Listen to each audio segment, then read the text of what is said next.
ओम शांति। आज 31 जुलाई 2020 की साकार मुरली सुनेंगे।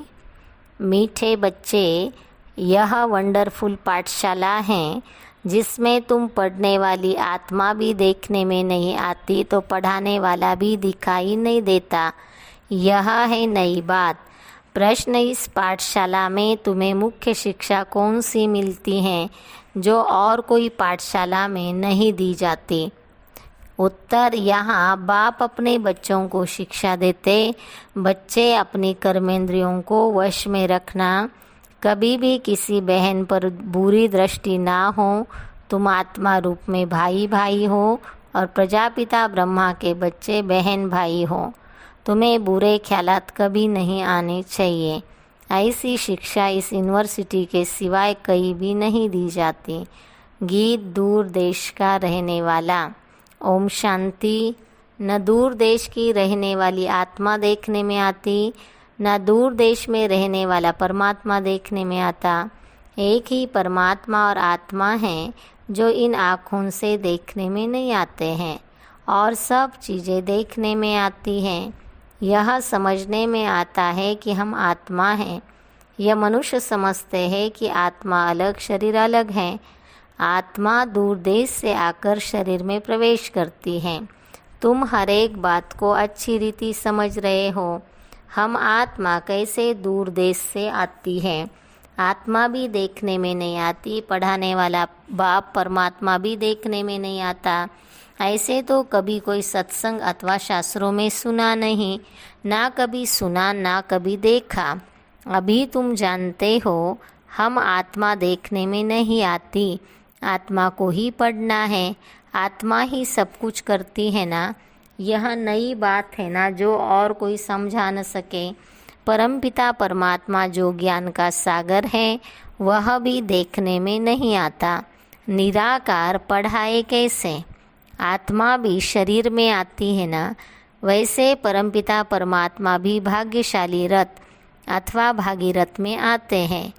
इस रथ को भी अपनी आत्मा है, वह भी अपनी आत्मा को देख थोड़ी सकते हैं। बाप इस रथ के आधार से आकर बच्चों को पढ़ाते हैं। आत्मा भी एक शरीर छोड़ फिर दूसरा लेती है। आत्मा की पहचान है देखी नहीं जाती। वह बाप जो देखा नहीं जाता वह तुमको पढ़ा रहे हैं। यह है बिल्कुल नई बात। बाबा कहते हैं मैं भी ड्रामा प्लान अनुसार अपने समय पर आकर शरीर धारण करता हूँ, नहीं तो तुम मीठे मीठे बच्चों को दुख से कैसे छुड़ाओ। अब तुम बच्चे जागे हुए हो, दुनिया के मनुष्य सोए हुए हैं, जबकि तुम्हारे पास आकर समझे और ब्राह्मण बने और सत्संगों में कोई भी जाकर बैठ सकते हैं। यहाँ ऐसे कोई आ न सके क्योंकि पाठशाला है ना। बैरिस्टरी के इम्तिहान में तुम जाकर बैठो तो कुछ समझ नहीं सकेंगे। यह है बिल्कुल नई बात। पढ़ाने वाला भी देखने में नहीं आता, पढ़ने वाले भी देखने में नहीं आते। आत्मा अंदर सुनती है, धारण करती है, अंदर निश्चय होता जाता है। यह बात तो बरोबर ठीक है। परमात्मा और आत्मा दोनों देखने में नहीं आते। बुद्धि से समझा जाता है मैं आत्मा हूँ। कई तो यह भी नहीं मानते, कह देते नेचर है, फिर उसका वर्णन भी करते हैं। अनेक मतें हैं ना। तुम बच्चों को इस नॉलेज में बिजी रहना है। कर्मेंद्रिया जो धोखा देती हैं उनको भी वश में करना है। मुख्य है आँखें जो सब कुछ देखती हैं। आँखें ही बच्चा देखती है तो कहती है यह हमारा बच्चा है, नहीं तो समझे कैसे? कोई जन्म से ही अंधे होते हैं तो फिर उनको समझाते हैं यह तुम्हारा भाई है, देख नहीं सकते तो बुद्धि से समझते हैं। वास्तव में कोई अंधे सूरदास हो तो ज्ञान को अच्छा उठा सकते हैं, क्योंकि धोखा देने वाली आँखें नहीं हैं। बल और कुछ काम वह कर ना कर सके, ज्ञान अच्छा ले सकते हैं। श्री को भी नहीं देखेंगे, दूसरे को देखे तो बुद्धि जाए, उनको भी पकड़ें। देखते ही नहीं तो पकड़े कैसे। तो बाबा समझाते हैं कर्मेंद्रियों को पक्का करना है। क्रिमिनल अर्थात बुरी दृष्टि से किसी भी बहन को नहीं देखना है। तुम भी बहन भाई हो ना, बुरी दृष्टि का जरा भी ख्याल न आए। परंतु आजकल कलयुग है, भाई बहन भी खराब हो पड़ते हैं, परंतु लौ मुजीब भाई बहन के बुरे ख्यालात नहीं रहेंगे। हम एक बाप के बच्चे हैं।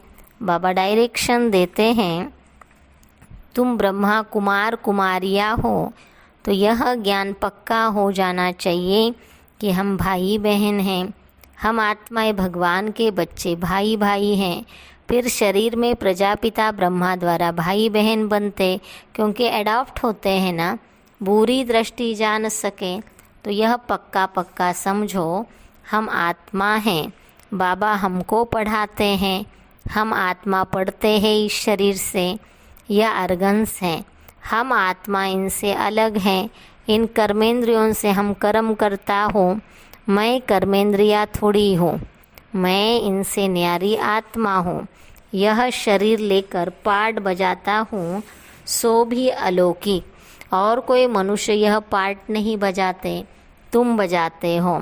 घड़ी घड़ी अपने को आत्मा समझ बाप को याद करना है।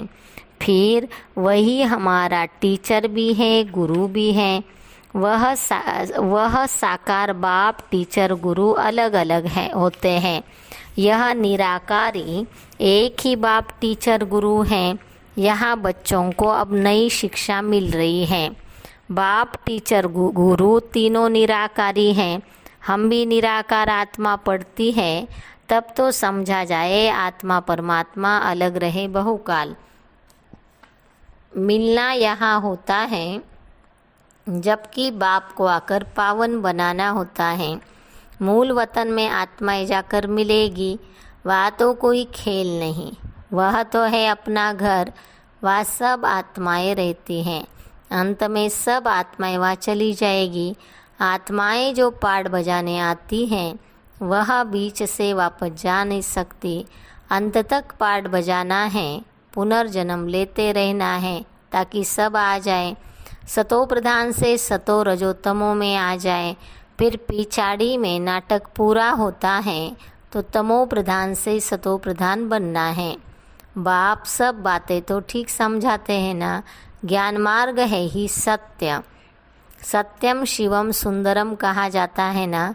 सत्य बोलने वाला एक बाप इस संगम पर पुरुषार्थी बनने के लिए यह एक ही सत का संग होता है।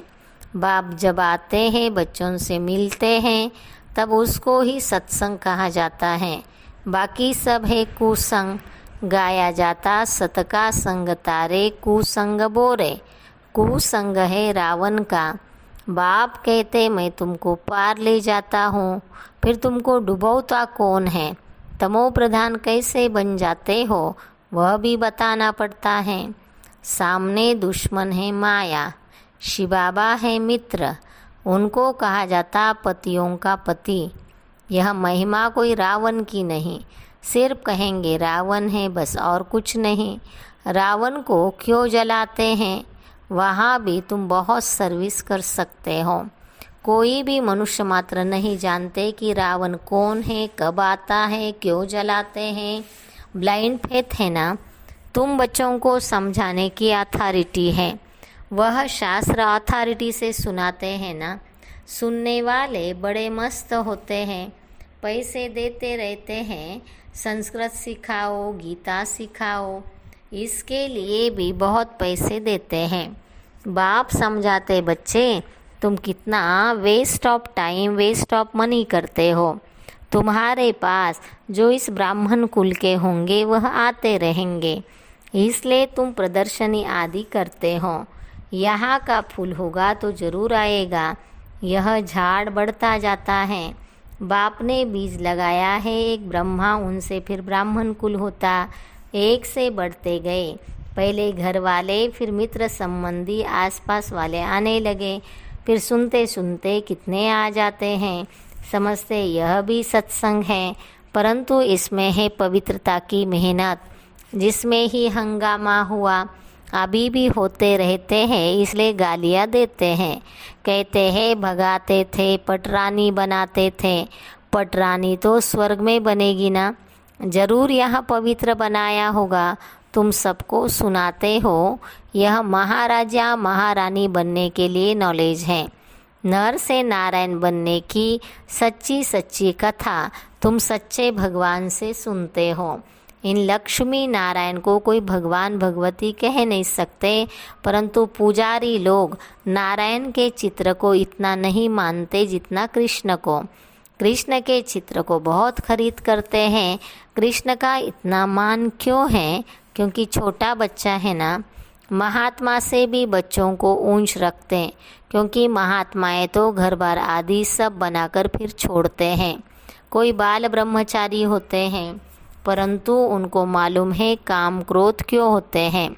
छोटे बच्चे को पता नहीं रहता, इसलिए महात्मा से ऊंचा कहा जाता है। इसलिए कृष्ण को जास्ती मान देते हैं। कृष्ण को देख बहुत खुश होते हैं। भारत का लॉर्ड कृष्णा है। बच्चियां भी कृष्ण को बहुत प्यार करती हैं। इन जैसा पति मिले, इन जैसा बच्चा मिले। कृष्ण में कशिश बहुत है। सतो प्रधान है ना। बाप कहते रहते हैं जितना याद में रहेंगे उतना तमो प्रधान से तमो रजो में आते जाएंगे और खुशी भी होगी। पहले तुम सतो प्रधान थे तो बहुत खुशी में थे, फिर कला कम होती जाती है। तुम जितना याद करते रहेंगे तो सुख भी इतना फील होता होगा और फिर ट्रांसफ़र होते जाएंगे। तमो से रजो सतो में आते जाएंगे तो ताकत, खुशी, धारणा बढ़ती जाएगी। इस समय तुम्हारी चढ़ती कला है। सिख लोग गाते हैं तेरे भाने सर्व का भला। तुम जानते हो अभी हमारी चढ़ती कला होती याद से। जितना याद करेंगे उतना ऊंच चढ़ती कला होगी। संपूर्ण बनना है ना। चंद्रमा की भी लकीर रह जाती, फिर कला बढ़ते बढ़ते संपूर्ण बन जाता। तुम्हारा भी ऐसा है। चंद्रमा पर ग्रहण लगता है तो कहते दे दान तो छूटे ग्रहण। तुम फट से 5 विकारों का दान दे नहीं सकते हो। आंखें भी कितना धोखा देती हैं। समझते नहीं कि हमारी बुरी दृष्टि जाती है। हम जबकि ब्रह्मा कुमार कुमारी बने तो भाई बहन हो गए। फिर अगर दिल होती है इनको हाथ लगाएं तो वह ब्रदरली लव निकल स्त्रीपने का क्रिमिनल लव हो जाता है। कोई को दिल अंदर खाता है हम बाप के बने हैं तो हमको कोई भी बुरी दृष्टि से हाथ लगा नहीं सकते। फिर कहते बाबा हमको यह हाथ लगाते हमको अच्छा नहीं लगता। बाबा फिर मुरली चलाते हैं, इससे तुम्हारी अवस्था ठीक नहीं रहेगी। भल मुरली बहुत अच्छी सुनाते हैं, बहुतों को समझाते हैं, परंतु वह अवस्था नहीं है। बुरी दृष्टि हो जाती है। कितनी गंदी दुनिया है। बच्चे समझते हैं मंजिल बहुत ऊंची है। बाप की याद में सेंसिबल हो रहना है। हम ब्रह्मा कुमार कुमारी हैं। हमारा रूहानी कनेक्शन है, ब्लड कनेक्शन नहीं। यूँ तो ब्लड से पैदा होते हैं, सतयुग में भी ब्लड कनेक्शन होता है, परंतु वह शरीर योग बल से मिलता है। कहेंगे विकार विगर बच्चे कैसे पैदा होंगे? बाप कहते हैं वह है ही निर्विकारी दुनिया, वहाँ विकार होता नहीं। वहाँ भी अगर नंगन हो तो वहाँ रावण राज्य हो जाए। यहाँ फिर यहाँ और वहाँ में फ़र्क ही क्या रहा? यह समझने की बातें हैं। बुरी दृष्टि मिट जाना बड़ी मेहनत लगती है। कॉलेजों में बच्चे बच्चियाँ इकट्ठे पढ़ते हैं तो बहुतों की क्रिमिनल आई हो जाती हैं। बच्चों को समझना है हम गॉड फादर के बच्चे हैं तो आपस में बहन भाई हो गए। फिर बुरी दृष्टि क्यों रखते? सब कहते भी हैं हम ईश्वर की संतान हैं। आत्माएं तो हुई निराकारी संतान। फिर बाप रचते हैं तो जरूर साकारी ब्राह्मण रचेंगे। प्रजापिता ब्रह्मा तो साकार होगा ना, वह हो गए एडॉप्शन, गोद के बच्चे। मनुष्यों की बुद्धि में यह बिल्कुल नहीं आता कि प्रजापिता ब्रह्मा द्वारा सृष्टि कैसे रची। तुम प्रजापिता ब्रह्मा के बच्चे, ब्रह्मा कुमार कुमारियाँ भाई बहन ठहरे। बुरी दृष्टि की बड़ी खबरदारी चाहिए, इसमें बहुतों को दिक्कत होती है। ऊंचते ऊंच पद पाना है तो मेहनत करनी है। बाप कहते पवित्र बनो, इनका भी कोई मानते नहीं, कोई मानते कोई नहीं मानते। बड़ी मेहनत है, मेहनत बिगर ऊंच कैसे बनेंगे। बच्चों को खबरदार रहना है। भाई बहन का अर्थ ये है एक बाप के बच्चे, फिर बुरी दृष्टि क्यों जानी चाहिए। बच्चे समझते हैं बाबा ठीक कहते हैं, हमारी क्रिमिनल दृष्टि जाती है। स्त्री की भी जाती है तो पुरुष की भी जाती है, मंजिल है ना। नॉलेज तो बहुत सुनाते हैं, परंतु जबकि चलन में भी पवित्रता हो, इसलिए बाबा कहते हैं सबसे जास्ती धोखा देने वाली यह आँखें हैं। मुख भी म्याऊं म्याऊं तब करता है जब आँखों से चीज़ देखते हैं, तब दिल होती यह खाऊं। इसलिए कर्मेंद्रियों पर जीत पानी है। अच्छा, मीठे मीठे सिखिलदे बच्चों प्रति माता पिता बाप दादा का याद प्यार और गुड मॉर्निंग। रूहानी बाप की रूहानी बच्चों को नमस्ते। हम रूहानी बच्चों की रूहानी बाप दादा को याद प्यार गुड मॉर्निंग, नमस्ते नमस्ते। धारणा के लिए सार। पहली पॉइंट, पवित्रता की चलन अपनानी है। बुरी दृष्टि बुरे ख्यालात समाप्त करने के लिए अपने को इन कर्मेंद्रियों से न्यारा आत्मा समझना है। दूसरी पॉइंट, आपस में रूहानी कनेक्शन रखना है, ब्लड कनेक्शन नहीं। अपना अमूल्य टाइम और मनी वेस्ट नहीं करना है। संग दोष से अपनी बहुत बहुत संभाल करनी है। वरदान, ब्रह्म मुहूर्त के समय वरदान लेने और दान देने वाले बाप समान वरदानी महादानी भव। ब्रह्म मुहूर्त के समय विशेष ब्रह्मलोक निवासी बाप ज्ञान सूर्य की लाइट और माइट की किरणें बच्चों को वरदान रूप में देते हैं। साथ साथ ब्रह्मा बाप भाग्य विधाता के रूप में भाग्य रूपी अमृत बांटते हैं। सिर्फ बुद्धि रूपी कलश अमृत धारण करने योग्य हो, किसी भी प्रकार का विघ्न या रुकावट ना हो, तो सारे दिन के लिए श्रेष्ठ स्थिति व कर्म का मुहूर्त निकाल सकते हो, क्योंकि अमृत वेले का वातावरण ही वृत्ति को बदलने वाला होता है। इसलिए उस समय वरदान लेते हुए दान दो, अर्थात वरदानी और महादानी बनो। स्लोगन, क्रोधी का काम है क्रोध करना और आपका काम है स्नेह देना। अच्छा, ओम शांति।